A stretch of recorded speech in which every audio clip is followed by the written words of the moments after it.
My business grew 50% while I was gone. I always had a belief that I could either have the life I wanted or the business I was capable of, creating. Most entrepreneurs can achieve financial freedom, but they don't know it because they don't know how to run the numbers. Unfortunately, a lot of times selling the business is the wrong answer. When I sold the family office for divorced women, I was essentially retired, but I was missing that sense of meaning and purpose. If we stop and focus on what's important, we may end up having a much better life. Today's guest is Noah Rosenfarb, an EO South Florida member, founder of Wealthrive and a third-generation CPA who helps entrepreneurs reduce taxes, create predictable income, and build lives rich beyond money. A seasoned investor, exit strategist, and author of 5 books, Noah has exited multiple companies, taken one public, and completed more than 50 real estate investments valued at nearly $1 billion. Through Wealthrive, he mentors growth-minded founders on tax strategy, intentional exits, and building lasting wealth beyond business success. Please welcome Noah Rosenfarb. This episode is sponsored by Outsourcing Angel. Most founders don't need another hire. They need to stop being the bottleneck. Outsourcing Angel helps you uncover what's actually keeping you stuck. Build a freedom plan with clear success metrics. Then place skilled remote talent who take ownership of decision-making, not just the easy tasks. Because the goal isn't a business that keeps you busy. It's to build one that gives you freedom. Take the free bottleneck identifier quiz at outsourcingangel.com. Well, welcome to the show, Noah. So great to see you today. Thanks for having me. I think you're one of my first guests from Florida. I don't remember interviewing anyone else on the EO Bot podcast yet from Florida, so welcome. Thanks very much. It's the Sunshine State, and I'm looking out at palm trees and sunshine right now. Awesome. And I can see you there that you've gone beyond just an entrepreneur. You're now an author and you've written a fair few books. So I can't wait to deep dive into how you kind of pivot from an entrepreneur as well as to being an author. But let's talk a little bit about your journey. I guess, how did you get into the finance and tax game? What was your journey like as a young boy? And did you always wanted to be an entrepreneur? Well, my parents divorced when I was 3, and I grew up with a single mom who always had 2 jobs, sometimes 3. And in contrast, I'd spend weekends with my dad, and he was an entrepreneur, and he had the ability to take us out for dinner, and we could order dessert, or we would go bowling into the movies in the same rainy Sunday. And so as a little kid, I decided that I wanted to become wealthy, and the way I was going to do it was to become a student of money. So I started at a young age, really thinking and caring about money a lot. When you say young age, how old were you? Considering I also have some young kids, and I'm thinking, how do I get them to care about more and to read something? How old were you, and what was your first few steps? I was 9 years old, probably when I started making money. And I was 12 years old when I read Think and Grow Rich from Napoleon Hill. And so, and shortly thereafter, it wasn't long after that Robert Kiyosaki had written Rich Dad, Poor Dad, that type of material I was consuming as a teenager.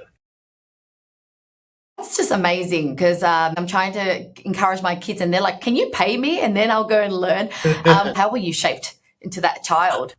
I think we're all dealt our own hand of cards, but it's how we play it that's so different. And so, I grew up in the same household with 2 brothers. We're all very different. So who knows how much is nature and how much is nurture. But I always had a thirst for learning. It's one of EO's core values that really resonates with me. I love learning. I never want to stop. And interestingly, my father, who just retired at 75, he told me he's learning more now than ever, and he really is loving it. I love it. I think you've got his genes there. So from as a young boy, and you made some money as a kid, how did you then get into the industry that you got into today? So when I graduated college, I joined my father's accounting firm, and it was a unique accounting firm. When I started, we were doing $2.5 million in revenue. $1.5 million of that revenue was from forensic accounting, which was a niche area of practice. And when I left that firm 9 years later, we were doing $15 million of revenue. and 13.5 million of it was that forensic accounting revenue. So that's what I helped grow inside of that practice. We did a lot of mergers and acquisitions, and the niche that I was in was testifying as an expert witness in divorce court about how much money people made and how they spent it and what their businesses were worth. And while that was a very fruitful career, it wasn't aligned with my personal values, because from a business model standpoint, the more acrimony that existed between a family, the more money we'd make. And that didn't really align with how I wanted to make a living. So I left that business and I started a family office for divorced women. Okay. What made you decide to, I guess, niche in the divorced woman side of things? So I had been testifying in divorce court, and I noticed within my own practice about $200 million of assets was changing hands between husbands and wives. And I recognized from my relationships that I had with my litigant clients that unfortunately many of the women that I had helped as an expert witness ended up being taken advantage of when they were newly single financially. And so what I realized was, if I could create a safe place for them to entrust someone with this responsibility, I could create a very successful business, and trust was something I was known for. So it became a great brand extension. So if you had to explain to me here, if in case I do get divorced, how would you be able to help me, and how could I prepare myself to ensure that I don't get into making mistakes or taken advantage of? Yeah, so I would say the lessons are the same irrespective of gender. I had a particular area of expertise, and being gender specific helped my niche. But the education and training is required for everybody. And in fact, women tend to be better investors than men. But when you think about becoming informed of, where are you now? Where do you want to be? And how are you going to get there? Having that plan written down, having that plan agreed to between spouses, having that, just like we have in our business. We need to know where we are now, where we're going to go, and how we're going to get there. We need the same thing inside our home. And I'd encourage you to do that with your finances, with your spouse. So when is the best time to do it? When you just got married, if you're married for 10, 15 years already, how do you... Way before you're married. Yeah, it's interesting because I have a 19-year-old son who's in a new relationship, and I have asked him questions about money as it pertains to him and his girlfriend, and he's not thinking about it yet. And, to me, it's like it was such an important topic when I met my wife to talk about my goals and my financial goals and what I was hoping to accomplish and how I wanted to be supported. So it really just depends on the couple, and the earlier the better. And how do you get your partner involved and realizing that it's something you do now, rather than doing? Yeah. Those types of habits, I think, have to come from somewhere. And in my family, I have a new book, I think maybe you referenced, called Live Rich Beyond Money, that's going to be coming out soon. And in that book, I lay out the framework for how I built the life that I'm very proud of, and the tools and systems that I use to get there. And so one of those tools is adapted from EOS. I'm sure many of our listeners are familiar with, Scaling Up from Vern Harnish and EOS from Gino Wickman. And so I took that style of material and adapted it for my personal life, like many other people have done in the entrepreneurial community. But I've created a toolkit that works for me and my family. And I think, for certain people, they need a step-by-step fill-in-the-blank type of a guide. And so that's what I've created for them. Well, what does it mean to be rich beyond money? Like, when you are defining the word rich, what does it mean to you? Yeah, so I think there's 3 elements of a life that's rich beyond money. The first is having financial freedom. So that is a prerequisite. And the way that I define it is having passive income that exceeds your desired lifestyle. So if you can live the life you want on the passive income you have that you're generating on a recurring basis, then you're financially independent. That's the best definition. But beyond that, the beyond money part is you need your calendar to reflect your priorities. And unfortunately, for a lot of entrepreneurs that I know, they could achieve financial freedom. They haven't focused on it, but they could have it.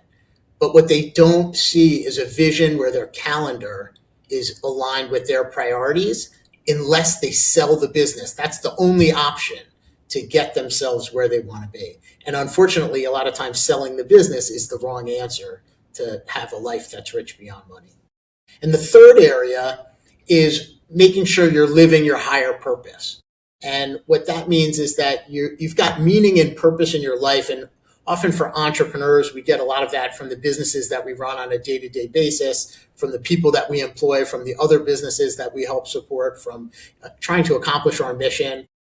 If we don't own a business anymore, a certain part of our identity gets lost with it. And we need to figure out before we sell that company how we're going to replace it. And so I go through a bunch of different areas for how I've seen entrepreneurs find meaning and purpose in their life outside their company. That's really interesting. I have my husband's going through it right now. And when's your book out? It's coming out right for the holidays. But if you go to that liverichbeyondmoney.com, you could download take an assessment to figure out which area of your life do you have the biggest gap. And then we'll send you the draft of the chapter that's related to it. I think when you're so immersed in your business for 25 years, it can probably be really scary when you come out of it. You think it's all rosy, but your identity is so tied to it. So I guess what motivated you to write that? Did you have your own challenges building your own business that led you to learn a lot of things about how to run it, how to prioritize? I would love to hear some of your own experiences. Yeah, I would say the most influential thing is my wife. So we met when we were teenagers, and I was very driven to be wealthy, which I mentioned kind of at the outset of the show. And she helped me change my definition. So when I met her, the only thing I was tracking was my assets and my liabilities, my income and my expenses. When I met her, I changed my dashboard and I started measuring how many nights was I home for dinner, how many mornings was I there for breakfast, how many dates did we go out on. And when we had kids, it was, how many nights did I put the kids to bed? So I had to redefine what success was and create a new scoreboard so that I could feel the incentives and the rewards of accomplishing the most important goals. And what was it like when you were transitioning? Like, it's easy to say I should do something and then actually doing it, because I met many men who know what their priorities are, but they can't get the calendar to reflect it. And maybe they try to do a little bit, but work gets busy again. And they feel like, hang on, I'll come back to it when I'm free again. So what made you stick to it? The financial freedom. That's why financial freedom is so important. And most entrepreneurs can achieve financial freedom, but they don't know it because they don't know how to run the numbers. They don't know how to think about, if I stopped going into the office, how much money would I make? If I sold the business, how much capital would that create? But then how much income would I be able to create from that capital? And so without that confidence, most entrepreneurs feel like they've got to run to rescue their baby that's drowning. So that's why you mentioned, like, people probably can already live comfortably, but they just haven't stopped and worked out the numbers or something like that. So how do you take them through that process? So typically it's first helping entrepreneurs create books and records for their personal life that have the same level of information and insights that the books and records of your company provides to you. And so I would say, 99 out of 100 entrepreneurs have a monthly set of books, EO level entrepreneur, the types of entrepreneurs that I'm often interacting with. They have monthly financial statements, an income statement and a balance sheet. Some of them don't have a cash flow statement. Many of them do not. But at least each month, they're kind of looking at that, the kind of people that are making $1 million or more, which are the ones that I tend to help.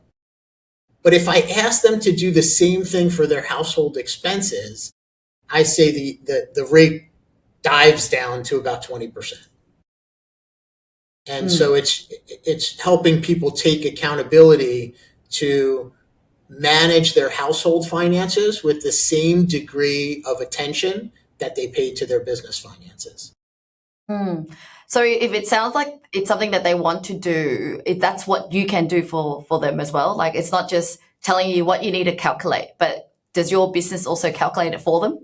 Correct. So that's kind of the consulting service that we offer. So we have two sides to our business. We have one business where we help the entrepreneur. Basically, we're an outsourced family office. We do whatever they need from the balance sheet side of their life, helping them figure out how to properly capitalize their company, how to properly liquidate shares in their company, how to generate more income, right? And invest the capital that comes along with it, real estate, publicly traded markets, bonds.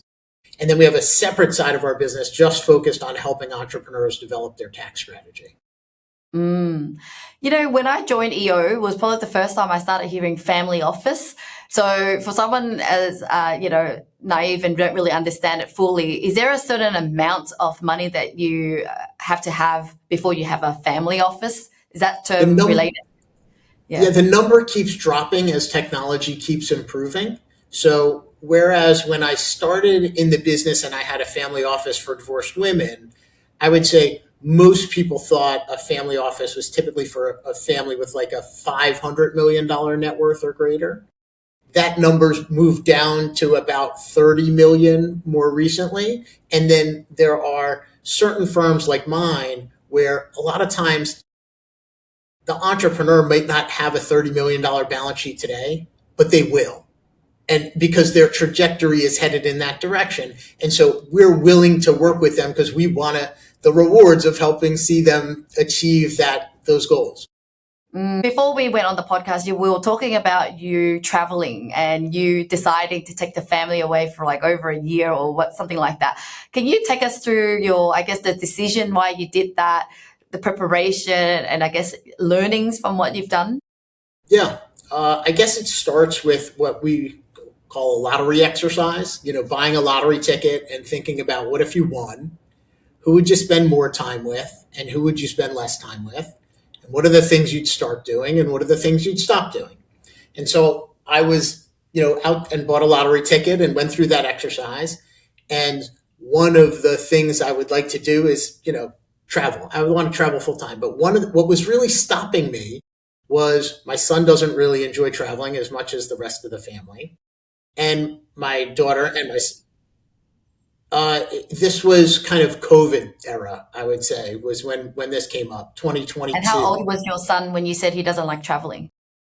He was probably 13 when he decided he didn't like it anymore. And my daughter was 9. It's kind of right there. And so I couldn't figure out what to do. And he wouldn't do his school online and travel with us because that would be no fun. But my daughter, who's 4 years younger, said she would. And so we knew a few years in advance that we had this window of opportunity where our son goes off to college for his first year and our daughter would be willing to do school online. And we thought her freshman year of high school was actually a good year to miss. There's not a lot, that you're really going to miss your freshman year of high school. So we traveled around the world and we had the best time. It was incredible. And we came home to meet our son for the Thanksgiving and Christmas breaks. And then we went back on the road. So we were out of the country about 180 days in total over the school year. Yeah. So how did you make that happen? Did you work at all during that time? Did you knew where you were going to go, or was it kind of go with the flow? No, I am not a go with the flow person, not at all. I say we know what we're having for breakfast next week. We usually have like a menu on the fridge that has breakfast, lunch, and dinner for the whole week lined up.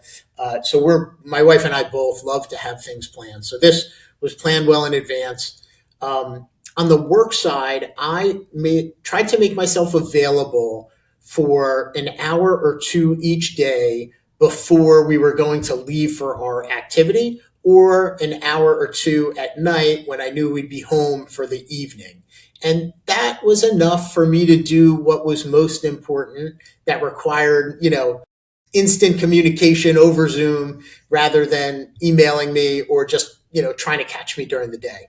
And it worked out well. And I feel like it gave me the opportunity to learn what are the things that I'm really needed to be responsible for and accountable for, and how much of my work requires other people versus me doing work in solitude.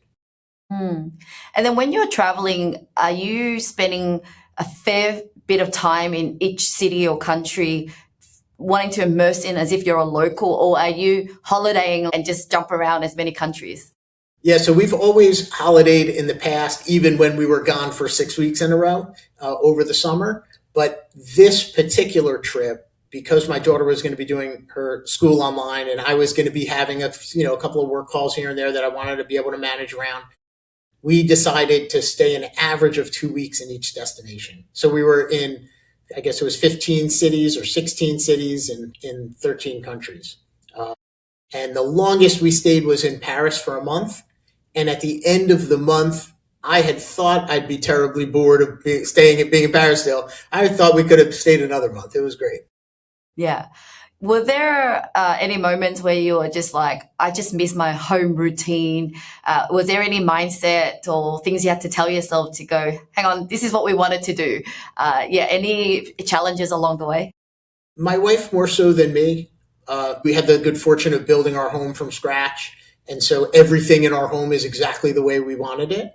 And, when you travel, one of the things you give up is you don't have everything where you want it. The towel hook isn't in the right place, and the place for the shoes isn't there, and the laundry machine isn't, it doesn't work the same way.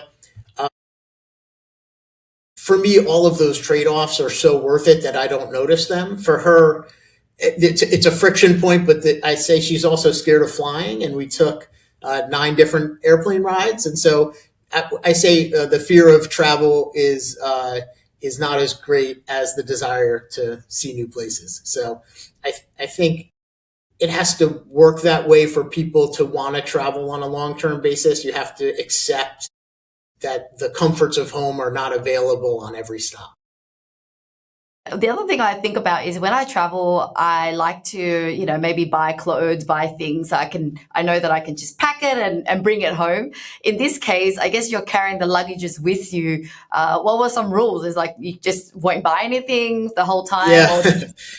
I guess we say we're at that age. We had about a third of one of our suitcases was just supplements that we take. And so we figured that was our room to bring back gifts. So we had 1/3 of one of our pieces of luggage, that was the space we had, and it definitely got filled up.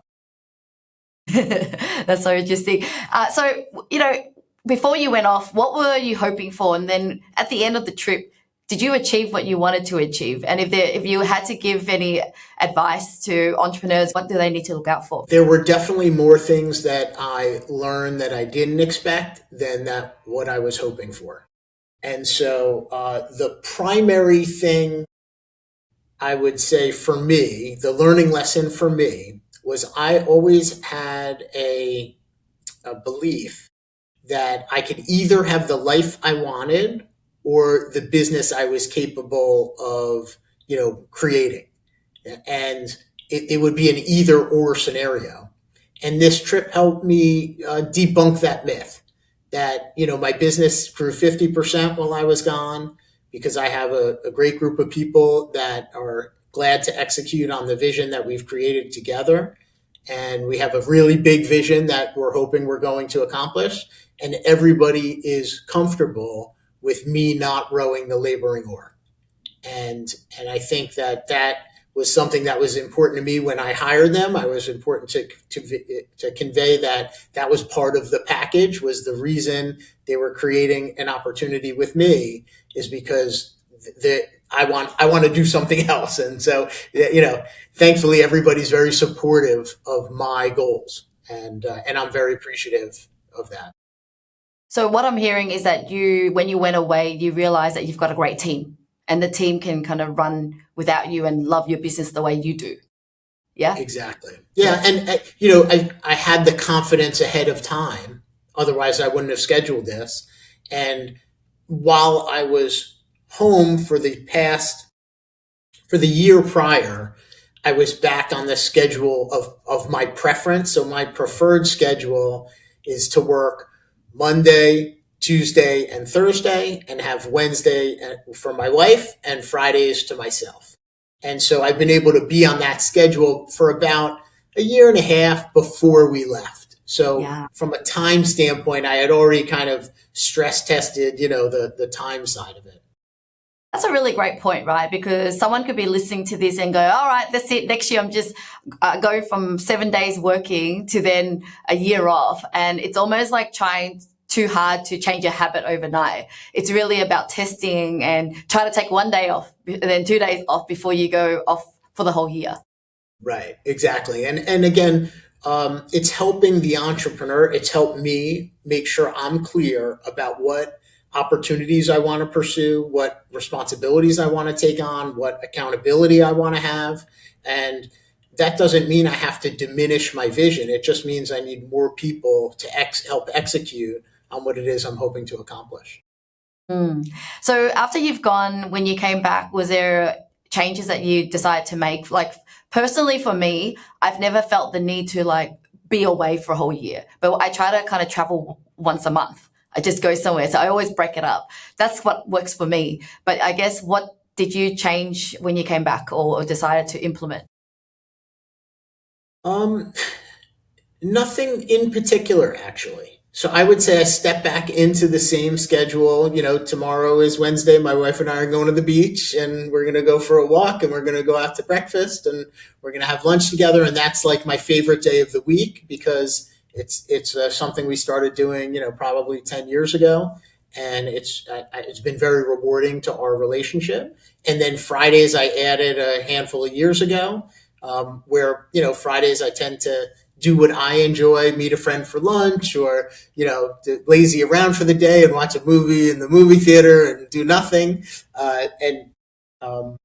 So yeah, I would say the good news is that I'm back to the same life I had before I went away. The better news is the business is healthier. So I think, kind of mission accomplished from that perspective. Yeah, love it. I think you've already built that lifestyle for yourself. And I think the whole traveling was really just to enjoy that time you had with your kids rather than escaping anything. Because I think sometimes we can differentiate between, we don't know the difference between escaping and actually wanting to achieve a particular outcome. Yeah, so it really scratched the itch that my wife and I have to be full-time travelers. So I like to say I want to be intentionally homeless. My wife wants a home somewhere that she could call home and have some stuff. But I would love to live with 2 suitcases. That would really, I think, be fine by me. Yes, men are very simple. Yeah. Now, let's talk a little bit about EO. You've been in EO for a long time now. How did you know about EO? I guess what's been your journey and how has it shaped you as an entrepreneur? So I mentioned I worked with my dad to help him scale his accounting firm.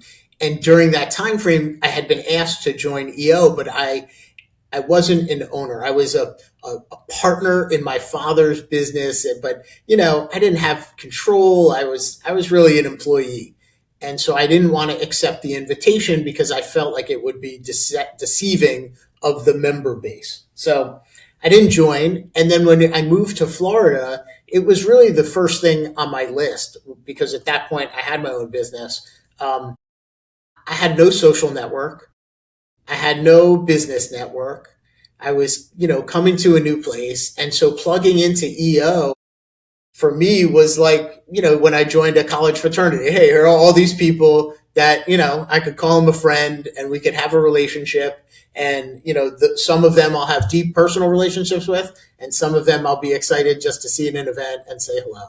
And EO has been a great community. It's provided me with way more than I had originally anticipated.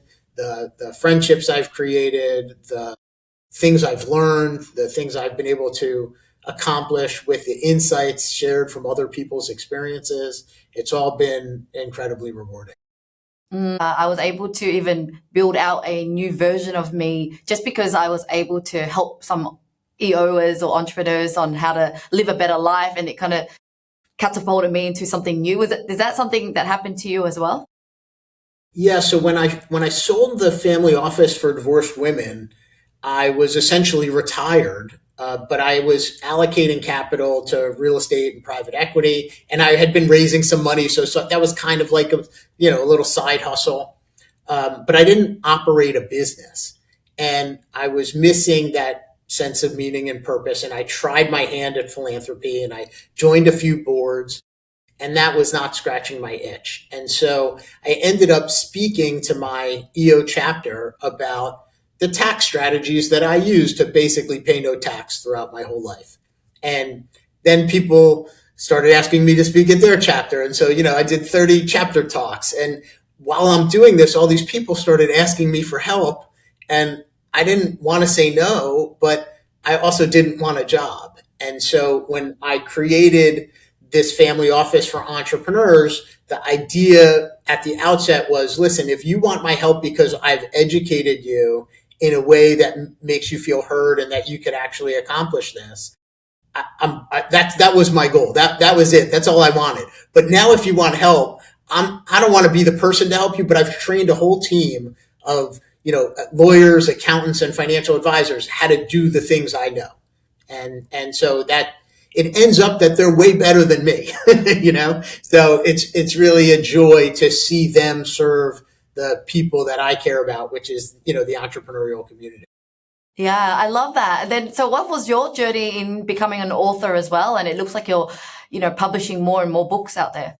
Yeah, so I started writing, I would say on the personal side, I started writing about 10 years ago on my 40th birthday, a quarterly newsletter. And the goal there was, my wife is like our family historian. She takes in a normal year, she takes 2,000 photos of each child. And this year we had over 20,000 photos because of all our travels. But she organizes them into pretty elaborate photo albums that she produces for each child each year, a custom album.